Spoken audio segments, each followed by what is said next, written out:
मनात अवैध व्यवसायांच्या दारूची दुकानं आहेत. किती आहेत जे बंद आहे ते बंद? 36 पेक्षा जास्त संघटनांनी मला पाठिंब्याचं पत्र दिलेलं आहे. एक कट्टर शिवसैनिक होते. त्या शिवसैनिकांचा उत्पादन शुल्कचे पंढरपूर विभागाचे निरीक्षक कुंभार साहेब आणि जे राज्य उत्पादन शुल्कचे धाड विभागाचे गावातील आता प्रामुख्याने तुम्हीच पुढाकार घेताय, इतर कोण नागरिक वगैरे आपले सहभागी झाले नाहीत का हे बंद करण्यासाठी? IPS अधिकारी मॅडम यांनी बऱ्याच जणांचे प्रांताधिकारी साहेब किती नेमकं लोकांच्या यामध्ये बळी गेलेलं आहे? शरदचंद्रजी पवार साहेब मुख्यमंत्री होते त्यावेळी मी विशेष पोलीस महानिरीक्षक कोल्हापूर श्रीमान सुनील फोलारे साहेब यांच्या कार्यालयासमोर आमरण उपोषणास बसणार आहे. दारूबंदीसाठी मोहीम अनेक कारणांमुळे महत्त्वाची आहे. दारूबंदीच्या चळवळीत अनेकांनी महत्त्वपूर्ण भूमिका देखील बजावली गेली आहेत, ज्यांचा उद्देश अल्कोहोलचा वापर दूर करणे होता. गुन्हेगारी, दारिद्र्य आणि कौटुंबिक विघटन या अनेक सामाजिक समस्यांचं मूळ कारण म्हणजे दारू आहे असं मानणाऱ्या सर्व विविध सामाजिक सुधारणा गटांनी ही मोहीम देखील चालवली जात आहे. खरं तर अगदी छोट्या मोठ्या गावांमध्ये देखील अवैध धंदे हे सर्वआम खुलेआम सुरू असले देखील चित्र दिसून येतं आहे. याबाबत गावातीलच काही जागरूक नागरिकांनी याबाबत अवैध धंदे बंद करण्यासाठी जे लोक प्रामुख्याने पुढाकार घेतात त्यांना देखील काही प्रमाणात देखील त्रास होतच आहे.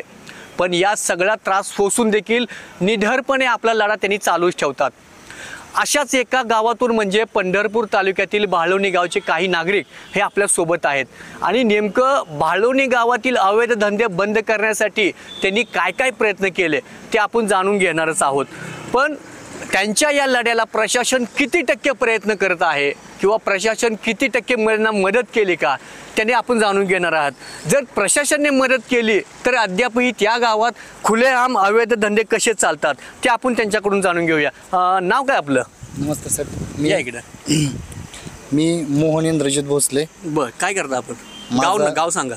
मी भाळवणीचा रहिवासी आहे. माझं स्वतःचं माझ्या वडिलोपार्जित 1 एकर 1.5 एकर शेती आहे साहेब आणि माझा टेलरिंगचा व्यवसाय आहे भाळवणीमध्येच. बर, काय आता नेमकं पोलीस स्टेशनमध्ये तुम्ही आता अवैध धंद्यासंदर्भात तुम्ही वेळोवेळ मागणी करताय बंद होण्यासाठी, काय नेमकं काय प्रामुख्याने भूमिका आहे तुमची?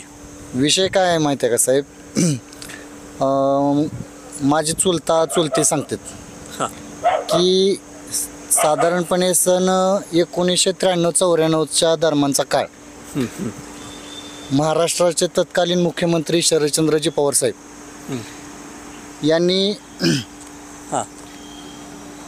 यांना आमच्या गावच्या महिलांनीच एक मागणी केली होती. मागणी अशी होती की आमच्या गावात जे सरकारमान्य देशी दारूचं दुकान आहे ह्याला तुम्ही तात्काळ रद्द करण्याचा परवाना द्या. ज्यावेळेस शरदचंद्रजी पवार साहेब मुख्यमंत्री होते त्यावेळेस भाळवणीमधील तत्कालीन जे कट्टर शिवसैनिक होते त्या शिवसैनिकांचा मी खरं तर या ठिकाणी त्यांचा मनपूर्वक आभार मानतो आणि अभिनंदन करतो.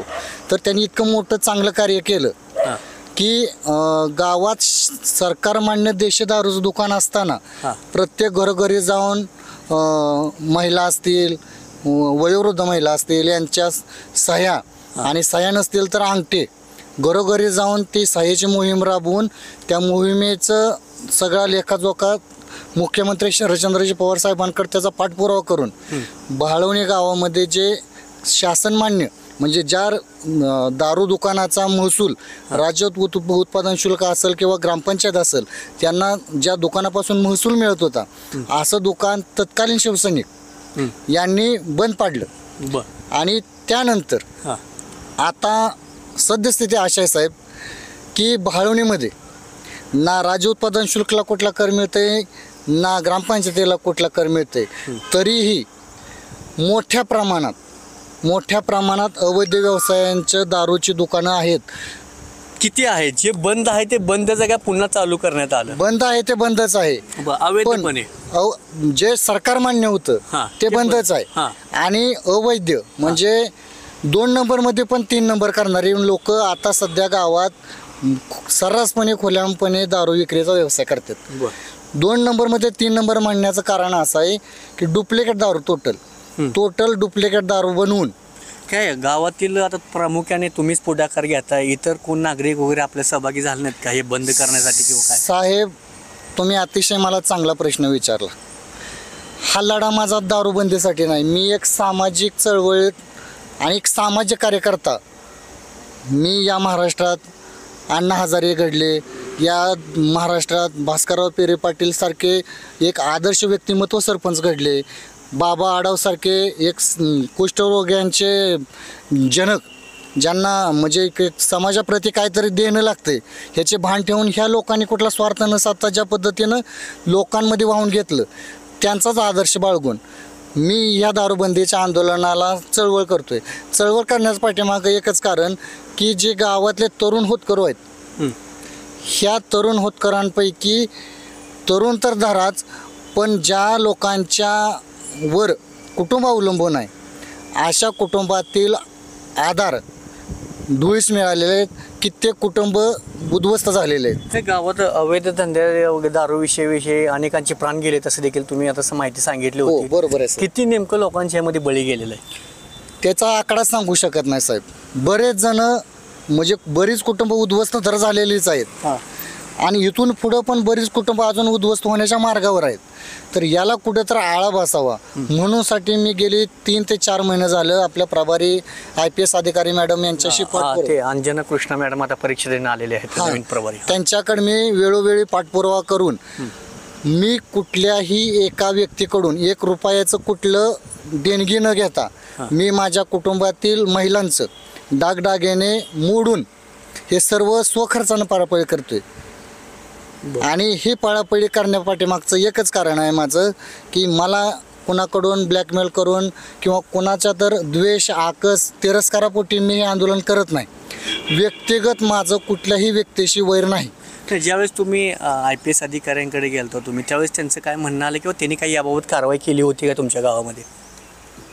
बरोबर बोलला सर तुम्ही अतिशय मला चांगला प्रश्न विचारला. मी ज्या वेळेस IPS अधिकारी मॅडम असतील आणि त्यांची टीम असेल ह्यांच्याकडे वेळोवेळी मी गेली 3 महिन्यापासून त्यांच्या पाठपुराव्याला म्हणजे पाठपुरावा करतोय आणि मला एक आशा होती की IPS अधिकारी मॅडमच मला न्याय देतील.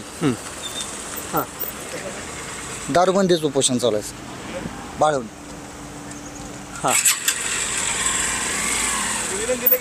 हो आज मुंबई साहेबांना बोलवलं.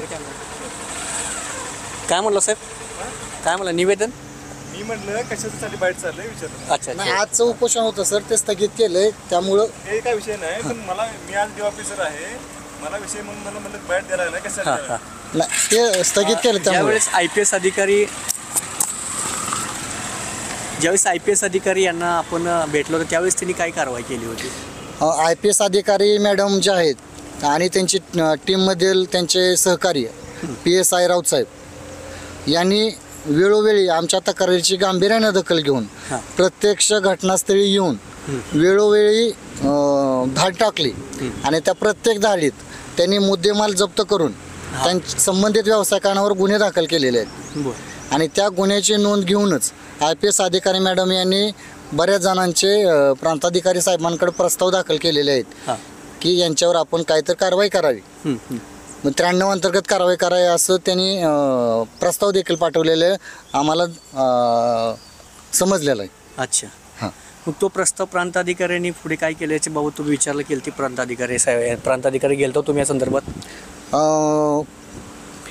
आम्ही आज जे उपोषण करणार होतो आज 5 तारीख सोमवार आहे. या उपोषणासंदर्भात आम्ही प्रांताधिकारी साहेबांना निवेदन दिलेलं आहे. IPS अधिकारी मॅडम त्यांना निवेदन दिलेलं आहे. SP साहेबांना निवेदन दिलेलं आहे. DYSP साहेबांना निवेदन दिलेलं आहे. महसूलचे निरीक्षक त्यांना निवेदन दिलेलं आहे. या सगळ्यांना निवेदन देऊन आम्ही आज हे उपोषण करणार होतो. पण आजच नवीन रुजू झालेले हुंबे साहेब यांनी आम्हाला आज पोलीस स्टेशनमध्ये बोलवून घेऊन एक थोडं विनंती केलेली होती की तुम्ही जी तुमची मागणी आहे मी आजच चार्ज घेतल्यामुळं मला तुमच्या मागणीचा विचार करण्यासाठी थोडा वाव मिळावा म्हणून एक आम्हाला थोडा अवधी द्या आणि तुमची मागणी जी आहे ती आम्ही त्या मागणीला अनुसरून उचित कारवाई करू असं त्यांनी मला शब्द दिलेला. याबाबत अवैध धंद्याविषयी राज्य उत्पादन शुल्क देखील हे लक्ष घातलं जाते त्या गावामध्ये. हे राज्य उत्पादन शुल्क किती प्रमाणात तुमच्या म्हणजे कार्यामध्ये आले, मदतीला आले किंवा तुमच्या हाकेला उदाहरण आले त्यांनी? राज्य उत्पादन शुल्कचे पंढरपूर विभागाचे निरीक्षक कुंभार साहेब आणि जे राज्य उत्पादन शुल्कचे धाड विभागाचे राकेश पवार सर आहेत, ह्या दोघांनाही आम्हाला अतिशय मोलाची साथ दिलेली आहे. आणि त्यांनी आम्हाला लेखी पत्र तर दिलेलंच आहे, पण एक आश्वासन दिलेलं आहे की 93 अंतर्गत 93 अंतर्गत आम्ही त्यांच्यावर त्वरित चांगली कारवाई करू, असं त्यांनी आम्हाला वचन दिलेलं आहे. काय मागणी आहे नेमकी तुमची प्रामुख्याने आता प्रशासनाकडे? आमची प्रशासनाकडे हात जोडून एकच विनंती आहे की आपण आजपर्यंत आम्हाला राज्य उत्पादन शुल्क असेल किंवा पोलीस प्रशासन असेल, आपण आम्हाला प्रचंड बहुमोलाची साथ दिलेली आहे. आमची मायबाप प्रशासनाकडे हात जोडून एकच विनंती आहे की हे जे अवैध व्यावसायिक आहेत यांच्यावर आपण कठोरात कठोर कारवाई करून आमच्या गावातील हे जे अवैध व्यवसाय आहेत याचा समूळ नायनाट करावा, एवढीच माझी ह्या सगळ्यांकडे मागणी आहे. आणि ही मागणी लवकरात लवकर त्यांनी पूर्ण करावी. अन्यथा माझ्याकडे आता सध्या 1,500पेक्षा जास्त महिलांनी सह्याचं निवेदन दिलेलं बंच आहे. आणि या लढ्याला 35 ते 36 सामाजिक असतील, धार्मिक असतील, सांस्कृतिक असतील, ह्या 36पेक्षा जास्त संघटनांनी मला पाठिंब्याचं पत्र दिलेलं आहे. जर 1 महिन्याच्या पिरियडपर्यंत 1 महिन्याच्या मुदतीत संबंधित अवैध व्यावसायिकांवर जर आपल्या मायबाप प्रशासनानं गांभीर्यानं दखल घेऊन त्यांच्यावर कारवाई न केल्यास पुढील उपोषण मी ह्या सगळं बंच घेऊन मी विशेष पोलीस महानिरीक्षक कोल्हापूर श्रीमान सुनील फुलारे साहेब यांच्या कार्यालयासमोर आमरण उपोषणास बसणार आहे.